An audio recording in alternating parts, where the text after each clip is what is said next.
મહારાષ્ટ્રમાં ભાજપ ટેન્શનમાં, 4 દિગ્ગજ નેતાઓએ અજિત પવારની પાર્ટી છોડી। આ વર્ષે દેશના અનેક રાજ્યોમાં વિધાનસભાની ચૂંટણી યોજાવાની છે, જેમાં મહારાષ્ટ્રનો સમાવેશ પણ થાય છે। ત્યારે હવે વિધાનસભાની ચૂંટણી પહેલા જ અજિત પવારની એનસીપીને આંચકો લાગવા માંડ્યા છે।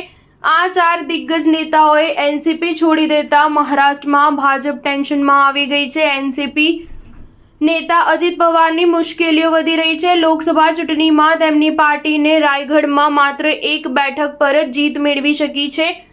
આ હારને ભૂલીને પાર્ટીએ આગામી વિધાનસભાની ચૂંટણીની તૈયારી શરૂ કરી દીધી છે। જો કે 4 મોટા નેતાઓએ પાર્ટી સાથે છેડો ફાડી નાખ્યો છે।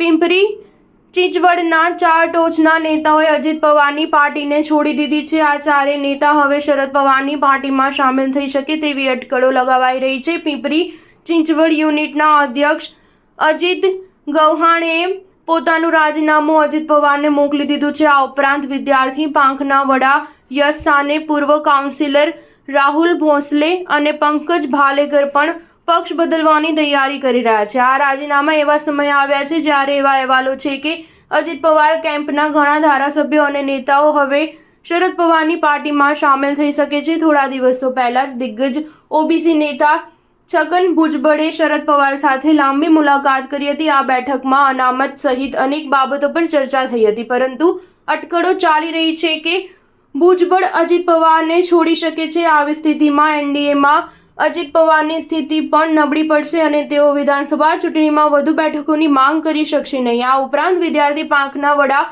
યશ સાને, પૂર્વ કાઉન્સિલર રાહુલ ભોસલે અને પંકજ ભાલેકર પણ પક્ષ બદલવાની તૈયારી કરી રહ્યા છે। આ રાજીનામા એવા સમયે આવ્યા છે જ્યારે એવા અહેવાલો છે કે અજિત પવાર કેમ્પના ઘણા ધારાસભ્યો અને નેતાઓ હવે શરદ પવારની પાર્ટીમાં સામેલ થઈ શકે છે। સ્ટાર ન્યૂઝ 7 હંમેશા સચ્ચાઈની સાથે।